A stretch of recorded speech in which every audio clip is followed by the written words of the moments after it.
Yemen's Houthis hijacked an India-bound ship, threatening crew. Before we dive in details, please subscribe to the channel and stay always one step ahead to know all global important events happening around you. Give a thumbs up and share the video with your family and friends. Let's move on with the video. The Houthis in Yemen have released a video showing how the group hijacked a cargo ship in the Red Sea that was heading towards India. The footage shows a helicopter swiftly approaching the ship, Galaxy Leader, from the top and landing on the vessel. Several Houthi gunmen are seen getting off from the chopper and taking their positions on the ship. Some of them are seen bolting towards the ship's cabin. The gunmen open the cabin door and several crewmen are seen putting their hands up in the air. One of the Houthi gunmen is also seen shouting the group's slogan while walking through the vessel. He says, "God is the greatest, death to America, death to Israel. Curse be the Jews, victory to Islam," according to the Times of Israel. According to Israel, the cargo ship is owned by a British company and is operated by a Japanese firm.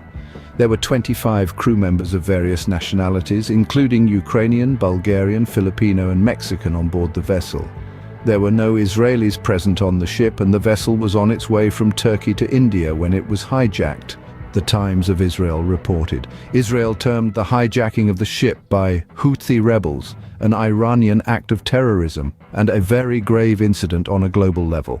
Houthis, who are backed by Iran, have sided with Hamas in their war against Israel and fired several rounds of missiles towards the Jewish nation. According to the Houthis, they have been launching attacks against Israel in solidarity with the Palestinians. The war, which broke out on October 7th in response to Hamas's surprise attack on Israel, has claimed more than 11,500 lives in Gaza, the Palestinian enclave ruled by Hamas. Around 1,200 people have been killed in Israel. Israel has vowed to eliminate Hamas and launched a ground offensive against them in Gaza, targeting their infrastructure, including their vast tunnel network. Caught off guard, the crew members could do little against the heavily armed commandos. The rebels swiftly took over the ship, seizing more than 24 crew members and taking them hostage. The ship's connection to Israel had made it a target, and now these innocent crew members were caught in the middle of a geopolitical storm. The Houthis claimed responsibility for the hijacking, framing it as a warning to Israel and promising to target more ships linked to or owned by Israelis. They even stated they were treating the crew members in accordance with their Islamic values. However, their words did little to alleviate the fear and uncertainty that had now engulfed the ship and its crew. The audacity and precision of the attack sent shockwaves across the globe. The world watched in disbelief as the rebels took control of the vessel, steering it towards Yemen's coast. International authorities, including 2 US defense officials, confirmed the seizure, further fueling the tension and concern surrounding the incident. Within moments, the ship was under the control of the Houthi rebels. What had started as a peaceful journey had turned into a high-stakes hostage situation, a chilling reminder of the unseen threats that lurk in the vast expanses of the world seas. The aftermath of the hijacking sent ripples across international waters. In the wake of this audacious act, reactions from around the globe were swift and damning. Israeli officials were among the first to voice their condemnation, branding the incident as an Iranian act of terror. The ship, named Galaxy Leader, was known to be affiliated with an Israeli billionaire, despite the crew being of various nationalities and with no Israelis on board. This connection to Israel, it seems, was enough to make it a target. Meanwhile, across the Pacific, US defense officials confirmed the seizure of the ship by the Houthis. The Red Sea, where the incident occurred, is a crucial trade route for global shipping and energy supplies. An act of piracy in these waters is not just an attack on a single ship, but a threat to international commerce and stability. Further east, the Japanese government was also embroiled in the crisis. A number of the ship's crew members were Japanese, and their government was working tirelessly to secure their release through negotiations. The lives of these crew members, unwillingly caught in the crossfire of international conflicts, were hanging in the balance. The Houthis, for their part, stated that they were treating the crew members in accordance with their Islamic values.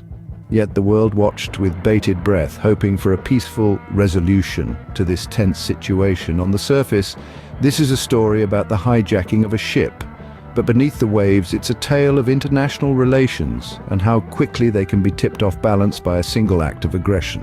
Each country involved in this incident, directly or indirectly, is now grappling with the fallout, adjusting their strategies and trying to navigate the turbulent waters of diplomacy. The hijacking of the Galaxy Leader has not only affected the lives of the crew members, but also the delicate balance of international relations. But what does this event mean in the grand scheme of things? This incident is more than just a single act of piracy. It is a cog in a much larger wheel of conflict and geopolitical tension. The Houthis, the group responsible for this hijacking, are not just rebels. They're part of a much bigger picture, a tapestry woven with threads of power, politics, and unrest. Their actions are not isolated. They have been involved in various attacks against Israel and the United States. They're not alone either. Other Iran-backed groups in Lebanon, Iraq, and Syria are part of this same narrative. They too have been implicated in attacks against Israel and the US. The hijacking of the Galaxy Leader is just the latest chapter in this ongoing saga. But let's not forget the broader implications this has on the world stage. The Red Sea, where the hijacking occurred, is a crucial artery for global commerce. It's a vital trade route, a lifeline for shipping and energy supplies. Incidents like these are not just threats to individual ships and their crew. They threaten the stability of our interconnected world, disrupting the flow of goods and energy that we all rely on. The hijacking also raises questions about the security of international waters. It prompts us to ask, how can we ensure the safety of our seafarers? How can we protect the ships that transport our goods, the vessels that keep our global economy afloat? These are not easy questions to answer, but they are ones that need to be asked. The actions of the Houthis and their allies are not just attacks on individual targets. They are attacks on our global systems, on our way of life. They remind us of the unseen threats that exist in our world, the dangers that lurk beneath the surface of our everyday lives.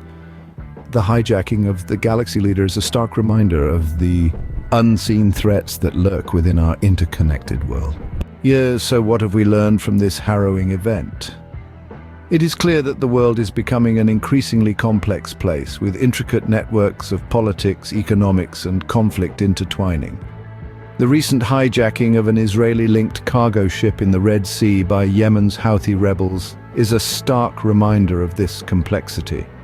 This incident not only impacted the lives of the 24 crew members taken hostage, but also sent ripples through the global community, prompting responses from governments and organizations around the world. The Houthis' actions were condemned as an act of terror, and the incident highlighted the ongoing tensions between Israel and Iran-backed groups. Moreover, the event underscores the strategic importance of the Red Sea as a crucial trade route for global shipping and energy supplies, reminding us that our daily lives are connected to these far-off places in more ways than we might realize. But beyond the immediate impacts, this event also invites us to reflect on the broader context of international relations and security. It challenges us to think about how we, as individuals and as a global community, can navigate these turbulent waters and strive for a more peaceful, secure world. Remember, in a world as interconnected as ours, events that happen halfway across the globe can have profound effects on our daily lives.